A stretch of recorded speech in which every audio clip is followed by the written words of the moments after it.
ദൈവത്തിന് സ്തുതി. പ്രഭാതകരണത്തിലേക്ക് സ്നേഹവന്ദനം. ഭാഗം 2215. ഇന്ന് ജനുവരി മാസം 23-ാം തീയതി. വിശ്വപ്രസിദ്ധനായ എഴുത്തുകാരന്റെ പ്രതിമ ഒരു പ്രഗത്ഭനായ ശില്പി നിർമ്മിച്ചുകൊണ്ടിരിക്കുക. ഏറെക്കാലം നീണ്ട പരിശ്രമത്തിന് ശേഷം അത് ഏറ്റവും ഭംഗിയായി മനോഹരമായി പൂർത്തീകരിക്കാൻ പറ്റും. മാധ്യമപ്രവർത്തകർക്കായി ആദ്യ പ്രദർശനം നടത്താനായിട്ട് അദ്ദേഹം തീരുമാനിച്ചു. എല്ലാം ക്രമീകരിച്ചു. ക്ഷണിക്കപ്പെട്ടവരുടെ മുൻപിൽ തൻ്റെ പണിപ്പുരയുടെ വാതിൽ തുറന്ന അയാളും ചുറ്റിനും കൂടിയ ആൾക്കൂട്ടവും ഞെട്ടിത്തെറിച്ചുപോയി.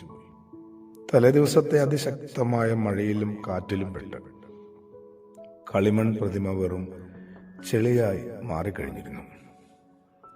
നിരാശയുടെയും വേദനയുടെയും അദ്ദേഹം അലറിക്കരയുകയാണ്. ഒരു വല്ലാത്ത ദുരന്തത്തെക്കുറിച്ച് തന്നെയാണ്.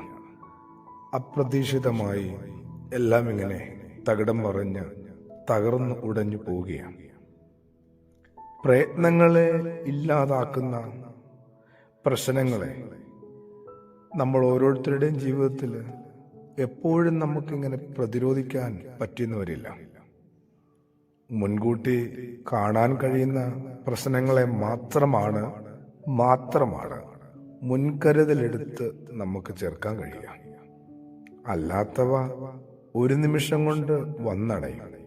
എല്ലാം തകർത്തെറിഞ്ഞിട്ട് അടുത്ത നിമിഷം മടങ്ങിപ്പോവുകയും ചെയ്യും. തുടർ നടപടികൾ എന്താണെന്നുള്ളതാണ് എൻ്റെ നിങ്ങളുടെയും ബാക്കി നിലനിൽപ്പിനെ കുറിച്ചുള്ള ഒരു വ്യക്തത. ജീവിതം ഇങ്ങനെയൊക്കെ തന്നെയാണ്. അതിനെ നമ്മൾ ഇനി എങ്ങനെയൊക്കെയാണ് പുതിയ തരത്തിലും തലത്തിലും കൈകാര്യം ചെയ്യുക. ക്രിസ്തുയേശു തരുന്ന ഏറ്റവും വലിയ ഊർജം എന്താണെന്നറിയാമോ?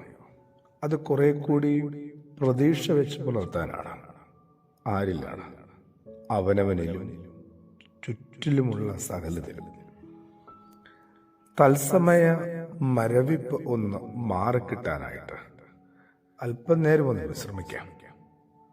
ആ മരവിപ്പ് മറികടന്ന് പുതിയ ചുവടുവെപ്പുകളിലേക്ക് നീങ്ങിയേ മതിയാവും.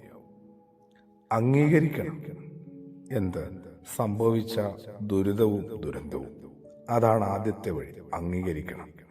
പിന്നെ പുനർനിർമ്മിക്കണം. വീണ്ടും ഒന്നുകൂടി പണിതെടുക്കേ മതിയാവും. അതാണ്. അംഗീകരിച്ചതുകൊണ്ട് തീരുന്നില്ല. അവിടെ നിന്ന് പുതുതായിട്ട് ആരംഭിക്കണം. ജീവിതത്തെ അങ്ങനെ ഒന്നുകൂടി പണിതൊരുക്കാനായിട്ട് ഏവർക്കും സാധിക്കട്ടെ. ആമേൻ.